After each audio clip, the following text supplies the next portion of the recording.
Hello, everyone. We're back for another episode of Are You Effing Serious? Yes, we are. It's good to be back, right? Yeah, of course. Now, this is a special one because this is my last one. I'm so sorry to hear that, man. I just want to say it's been a pleasure working with you all this time. It Such has, a great man. guy. It's always. I'm good. It's sad to see you go. You know what I'm saying? I mean, so many great times. So many great episodes. Moments. Maybe we might be able to do like a best of. You know what I'm saying? Or like they do like the greatest hits. I hope like, so. Like season ending. Or something like that, But I definitely want to thank you so much, for being part of the show and everything that you've done. Everybody, just please just give me let's take a moment to give this man a round of applause because you will definitely and truly be missed. I appreciate that. This is one of the few real people in Richmond right here. A few people I trust. Thank you, sir. Thank you. I don't want to leave with a bad taste in my mouth, so I'm not really going to go into my litany about what I don't like and what I do like because that's really not appropriate for right now. So we're gonna.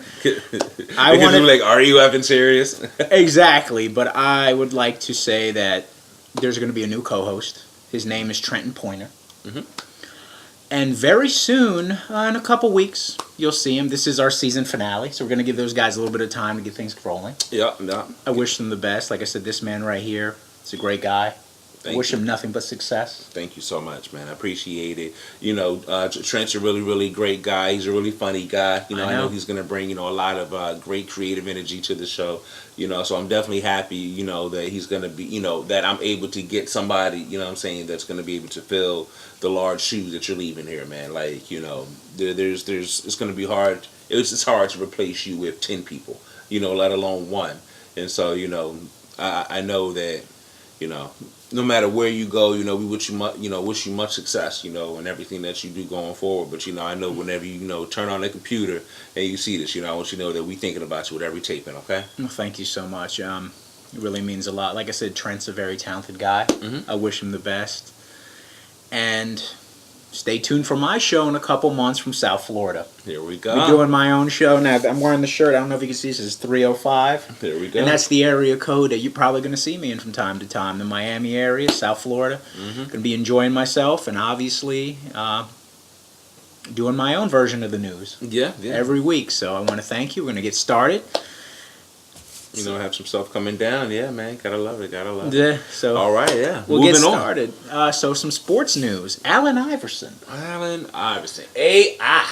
Now, a former teammate of Allen is saying in a recent Sports Illustrated magazine that Allen is broke. He's begging for money in Atlanta. Okay, dude. That's just bad form. That's bad form. Matt, are you effing serious? I mean, you know what? Let's just take for a moment and let's just say that it's true. Let's just say that for a quick moment that true. Allen Iverson is broke. Nah. What are you doing? Like, why are you player hating, Matt Barnes? What the fuck is that about? I mean, if the man, having some money problems, it's not your place to tell anybody that. What the fuck? I mean, nobody talks about him and his ugly ass baby mama and all the drama he got going on. So what the fuck is up? I don't know. I don't even know who Matt is, to be honest with you.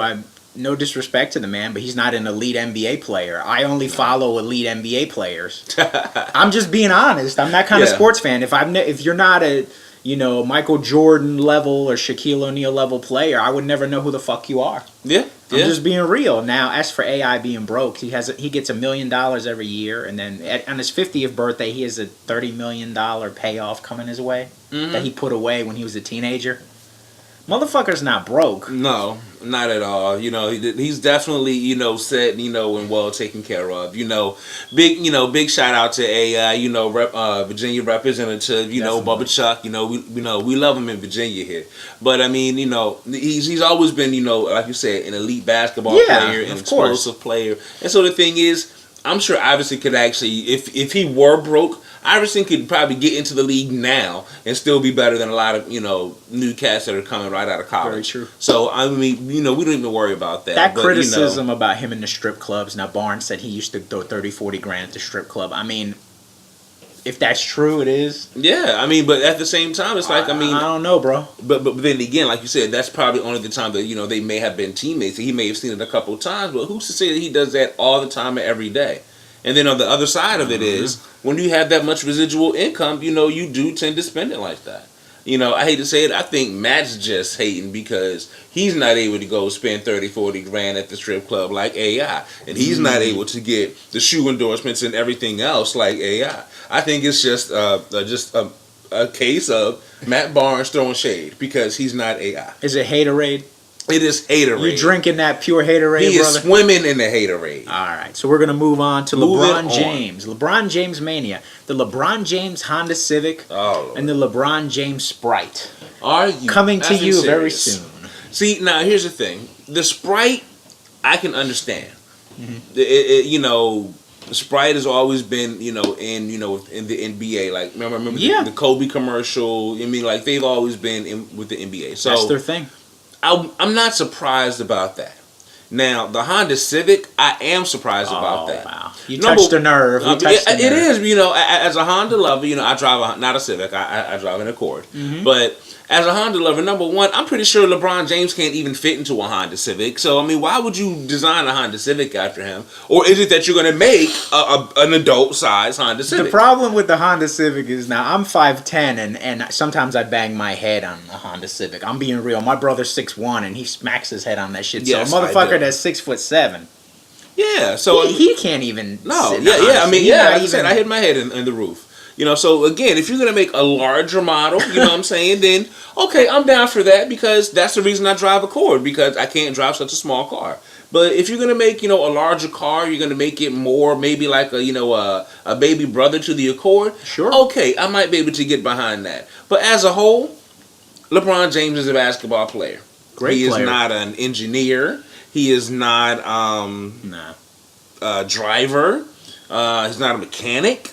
I mean, I can't think of anything that qualifies LeBron James to have anything to do with the concept, design, or anything of a car. Unless you are trying to design it, again, for a larger person.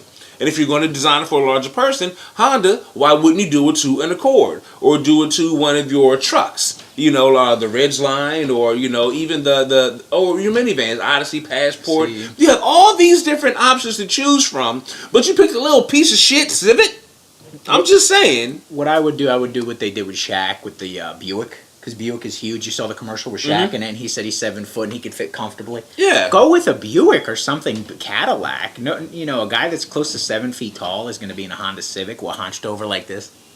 I mean, again, come on. I will try to reserve judgment on the car because I do love Honda, I do support Honda, but I believe, it's just marketing, and not only that, I believe it's bad marketing. I mean, because like I said, I can't, is in the commercial, he's going to jump over it like Kobe did, or, I don't really get what's going to make this, again, such a special car, aside from the price tag. I mean, is he going to design the interior, or, like I said, something like that? I think it's just named after him. That's it. Just like the Sprite.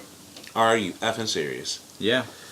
All right, moving on. The city of Los Angeles recently voted, and they're closing down 500 marijuana dispensaries. Wow. Now, can you imagine if they're closing 500? That is crazy. I believe the city said they want no more than 300. So you can imagine there was almost 1,000 stores? At least. Probably more than that. I mean, like I said, that's just Los Angeles.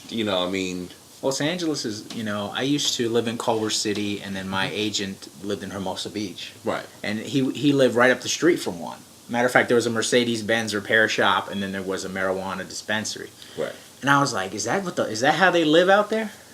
I mean, I remember I myself, living in Pasadena. Yeah. Originally, and then, like I said, moving into LA. It was also the same thing. I mean, it wasn't like so much that they were all over the place, but once you start to get to the outskirts or like certain it seemed that almost every strip mall had a dispensary in it. Especially the closer you get to to the beach, the more dispensaries you see. But I mean, it was crazy. I mean, and the fact, just knowing that essentially when I would be out there, again, every strip mall had a dispensary in it. So if you're able to drive, 10 blocks and see 10 dispensaries, that's a good thing. It offers, that fair competition and all that other stuff. But now can you imagine how it's going to be if they've closed that 500, now you're driving down that same, 10 block distance, you're probably, hopeful to see one.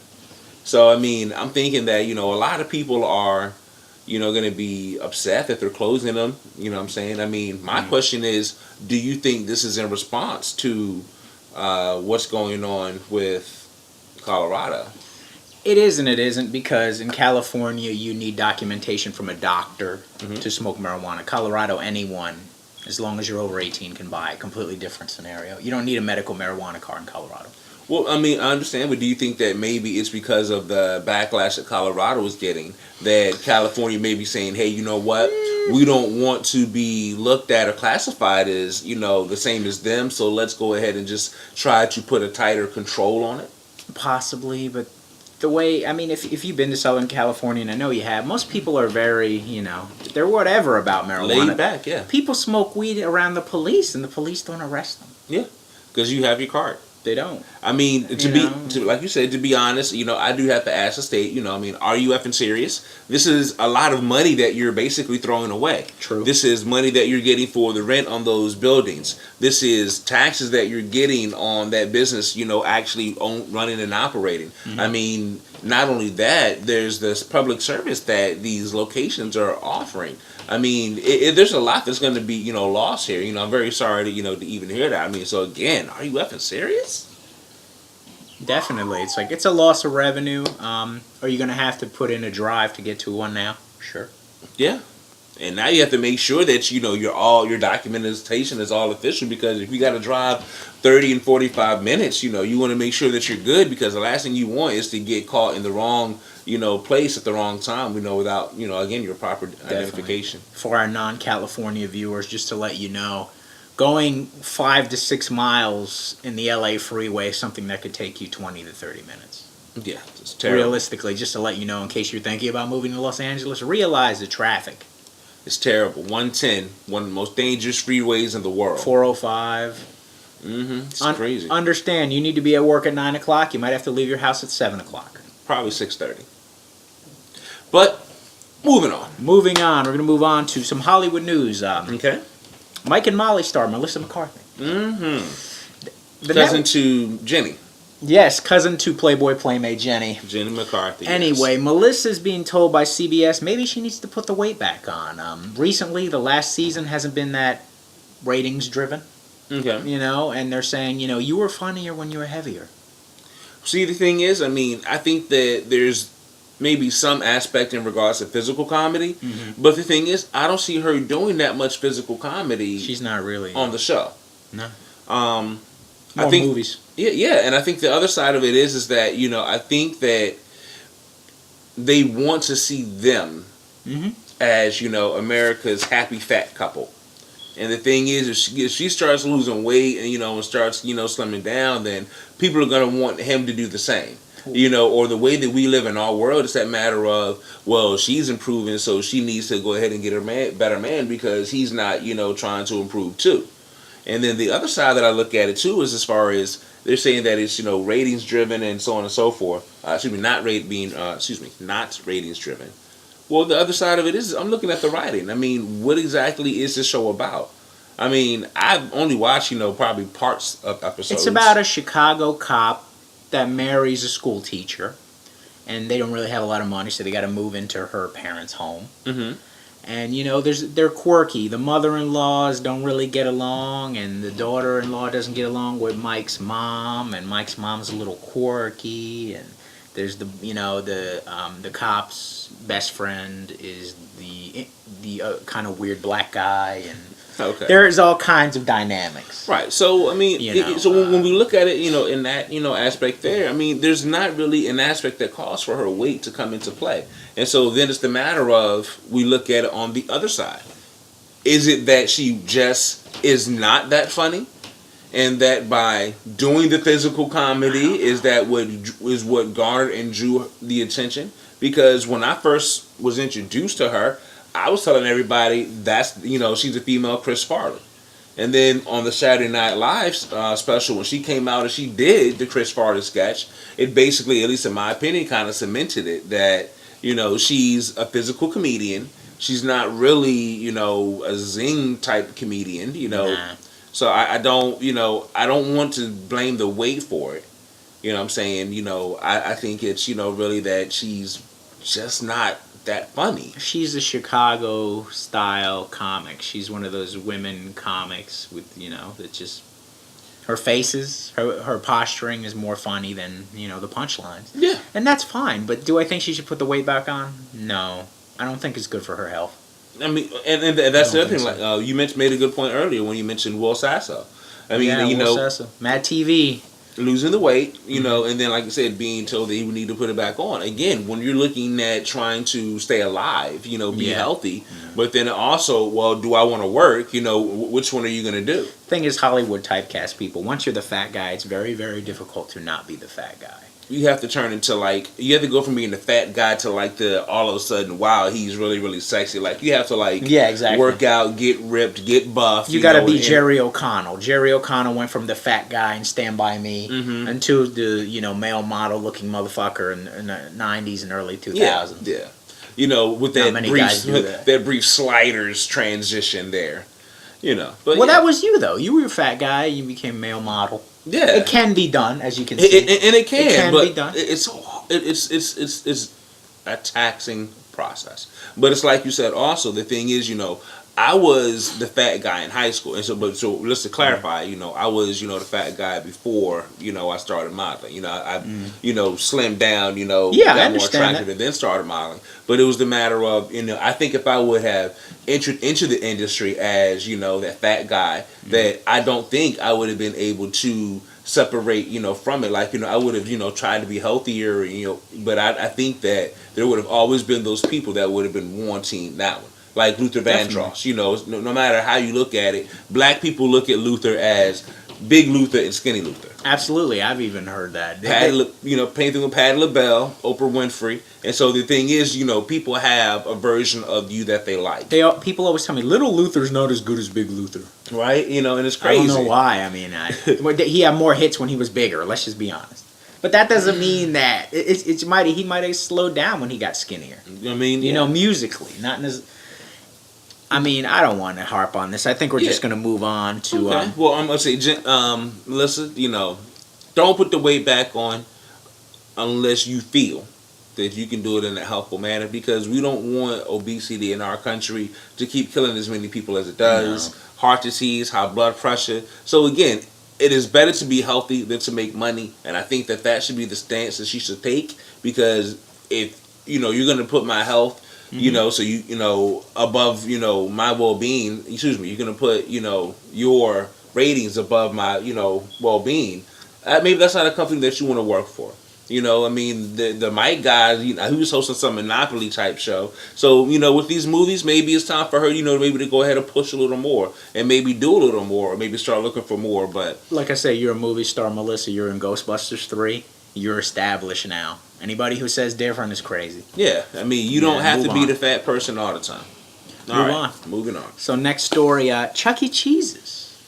Okay. Chuck E. Cheese's is expanding their menu. They're going to offer lattes, Alfredo pizza, and churros to try to expand and get more adults to stick around. So what do we think about that, Tex? Okay, well, I'm thinking that they're going to offer out the churros because, my understanding is that they're going to be starting this in Texas. Mm-hmm. Now, with them starting in Texas, you figure there's got to be a large Hispanic population, sure. And I guess, the stigmatization of, Hispanics having a lot of kids. So, I mean, I can only imagine that, the churros might offer, a more affordable, price option, as well as being able to feed, all your mini niños that you got running around.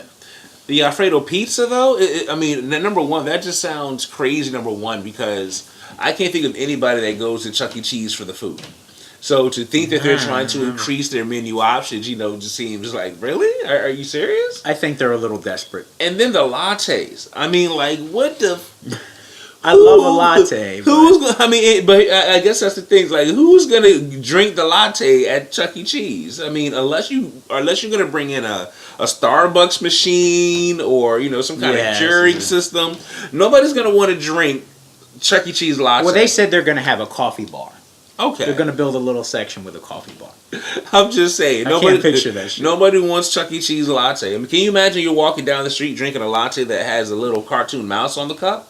I mean, no, I don't see that happening. Just give them regular cups. I mean, latte drinkers, I'm a coffee drinker all my life, probably since I was like 3 or 4 years old. I love coffee, and I drink some lattes. And I'll tell you, I don't want to be around screaming children when I'm drinking my latte. No disrespect to anybody's children, but I drink my latte so I can get ready to work or go to school or go to the gym, so I have energy. I don't want to hang around screaming little brats while I'm drinking a latte. Now, I'm sorry the people that have screaming little brats, but I'm just keeping it real here. What do you think? I mean, personally, I don't mind. I don't like being around screaming brats. Period. You know, I have a very big, deference against misbehaving children or inappropriately behaved children. Chuck E. Cheese though is kind of a place where a kid can be a kid. You know, you're allowed to do all that. Of course, you play the games. Yeah. So hey, you know what? Go ahead and rock out. Run around. But me personally, I'm not the person to be there because I don't have kids. But I mean, like I said, if I am there, I'm expecting crappy pizza. I'm expecting watered down drinks and a lot of kids. That's really the big thing that I'm looking there. Cool. So it's hard to imagine, that offering lattes or churros or Alfredo pizza is going to give anybody a better experience at Chuck E. Cheese. You want to give somebody a better experience at Chuck E. Cheese? Get rid of the kids. Moving on. Our final story is the book that's taking over Washington right now. Now, the White House staff was involved in a book, a tell-all book about every president from JFK to Barack Obama. Right. Now, things we learned that the Obamas really enjoyed the music of the Queen of Soul, Mary J. Blige. Yes. That's nice. And many other varying things. It starts with JFK. JFK. And the White House staff said JFK had many affairs and would use the White House swimming pool to have affairs with his secretaries. Yeah. Now, it's already been reported, and I guess, widely accepted, that JFK was a, great womanizer. So you can only expect that, it's going to have to happen there and that they're going to see it. So you can only imagine what they didn't tell. And I think that's what I'd like to know.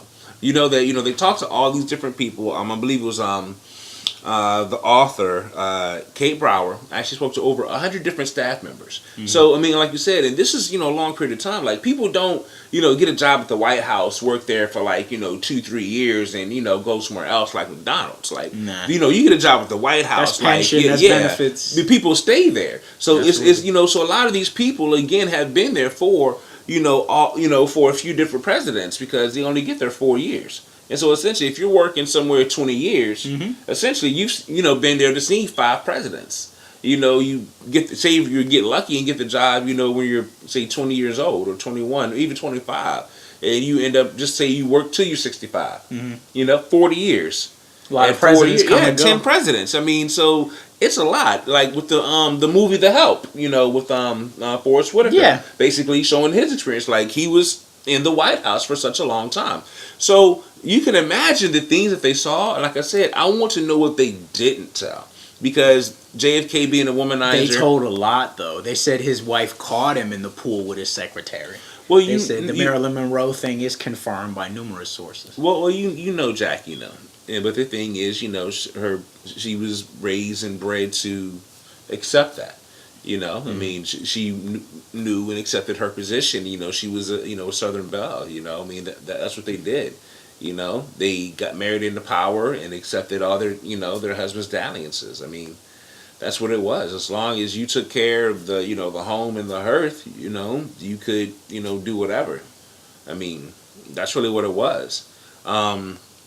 Stories about the Reagans, cursing. Yeah. You have to understand that, Ronald Reagan,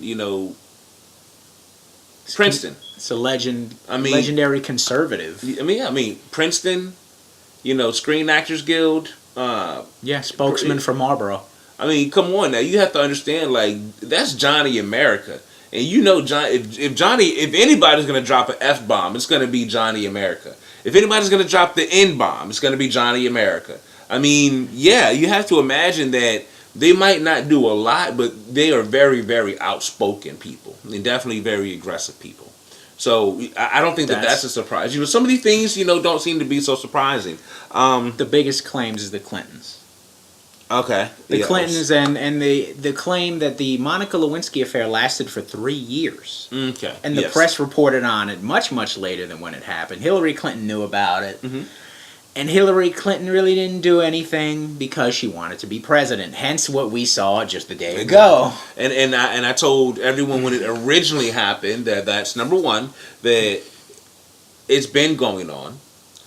Number two, I told him that he was doing this before he was president, back when he was governor. Jennifer Flowers. And she knew about it then. But again, she wanted him to become president, like you said, because she wants to become president as well. Yeah. And so it was that matter where she, it's the matter of, hey, don't embarrass me, hey, try to keep it, quiet. But I mean, adultery in politics, it's never new. And to be honest, it's never going to go away, because as long as you have men in power, you're going to have women that marry these men for power, and then you're going to have other women that sleep with these married men because they have power and privilege. And it's just, a big reoccurring cycle. To be honest, I wish that we were or would be able to find a way to stop it, to try to clean up politics. But again, by me saying that, y'all are asking me, am I effing serious? But so, are you effing serious? I'm gonna just go ahead and move on. With the saying that the biggest thing that like I said, I want to read the book. I know a lot of things you're gonna say are things we knew. Some things are things we didn't know. But I want to know, and I want to hear about the thing. Like I want to hear the behind the scenes, not what's in the book. I want to hear what they didn't tell, because what they didn't tell is much better.